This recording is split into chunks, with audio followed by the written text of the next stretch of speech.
Adam Zeppelin tomorrow, we should do a Clubhouse.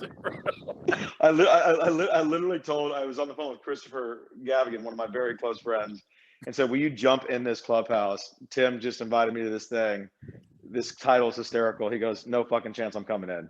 The restaurant scene in Austin, Texas is actually really exploding. And like, I've been to a lot of cool places in the last week that have been really cool. And I'm pumped and I'm excited. We're not going to say where we're going, of course, but like, I'm excited to try these new places. Yeah, man, this spot is awesome. This spot is great. Although I just watched like the end of Seaspiracy, not to ruin this conversation, but now I'm thinking about not ordering the fish. Oh, so what is Seaspiracy? I don't even know what that is. It's like it's this documentary on Netflix now about how essentially, eating fish is ruining the world, basically. Is it because the oceans are being overfished? It's more because of the damage the commercial fishing world and industry is doing to the ocean floor.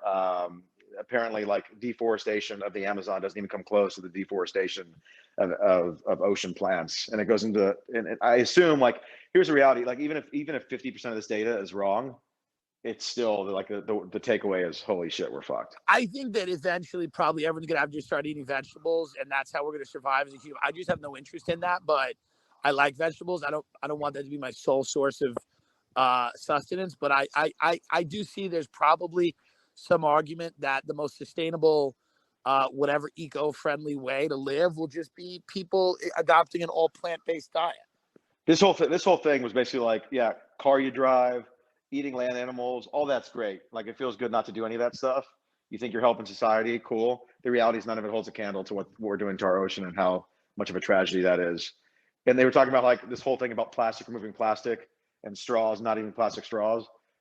It's like it's less than 1% of the plastic in the ocean, whereas over 50% is commercial fishing tools and plastic, 46% being fishing nets, huge industrial fishing nets. Yeah. It's crazy. I mean, documentary every 15 minutes, it tells you everything you've ever done is That's right, is wrong, and you're ruining the world. And at a certain point, it's like, at a certain point, you got to say, if we destroy all the things that make life worth living and we have a planet, well, then what's the point? Yeah. I was thinking, I said, man, I wonder if I could get anybody in my family to not eat meat for a year. And then I wonder if I can get anyone in my family to actually watch this documentary. And that answer is no.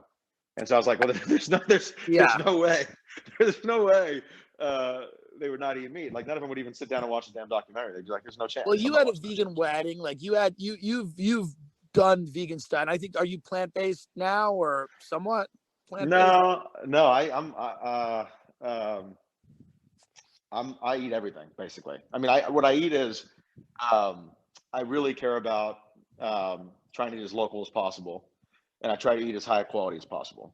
So if I'm going to eat a steak, which I do occasionally, I don't eat a ton of red meat, but I really care. Like, my favorite steak comes from this Beeman Farms in Texas. It's Akaushi beef, grass-fed, really high quality. There's no humane way to kill an animal, but I like eating meat. It feels good when I eat meat, and I understand that to a lot of people, that's a tough thing to understand. But I just enjoy it.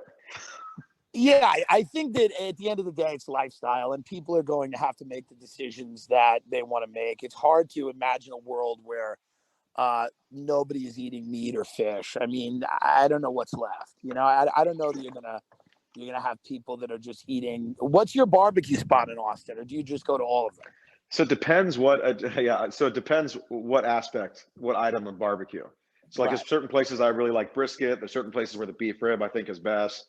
There's certain places where I think the potato salad is best. So it's all about like what item of barbecue we're talking about. But so for beef ribs, I think Terry Black's barbecue in Austin is the best beef rib. And Black's and Lockhart is great too for that. Yeah. I think for brisket, it's really hard to beat La Barbecue or Franklin's in Austin. I mean, the pulled pork sandwich at La Barbecue is one of my favorite things on planet Earth.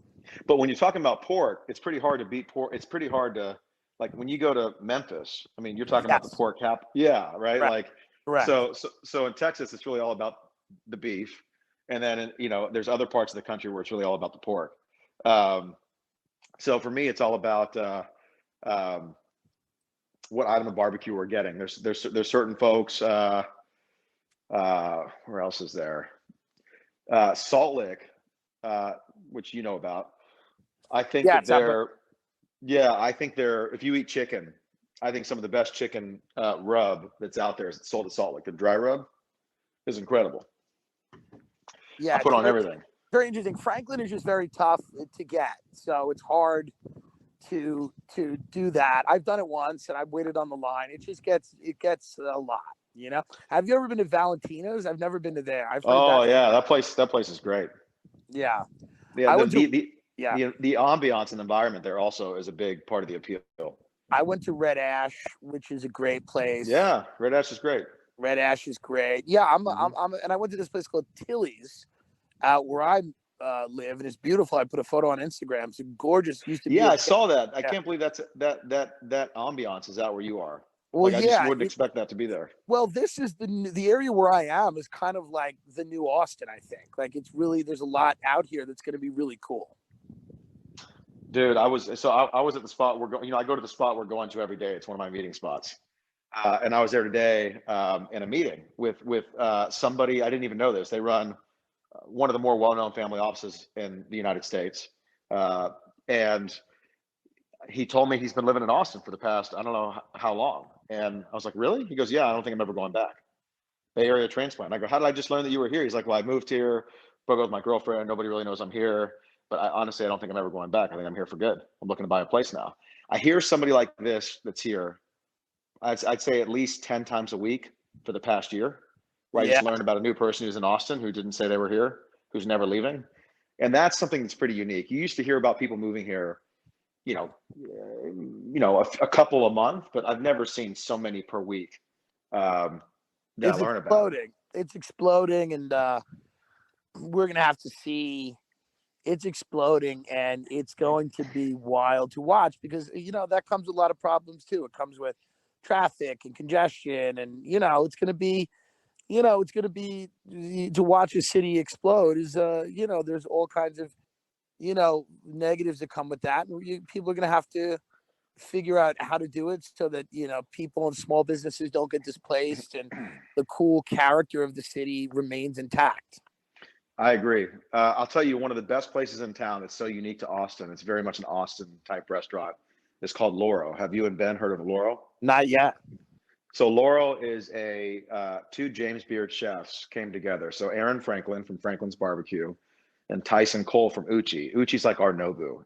Nobu would fail in Austin because of Uchi. Is that Rogan talked about it? I think now there's like 1 million people on the waiting list. Oh, Uchi's great. They've been one of the top restaurants, probably the #1 restaurant in Austin, for as long as I've lived here. Tyson Cole, the founder, is an amazing guy. So he and Aaron Franklin came together and created Laurel, which is a Japanese smokehouse. It's like Texas barbecue meets Japanese food, and it's incredible. That's amazing. Oh, it's incredible. The snap peas, the vegetarian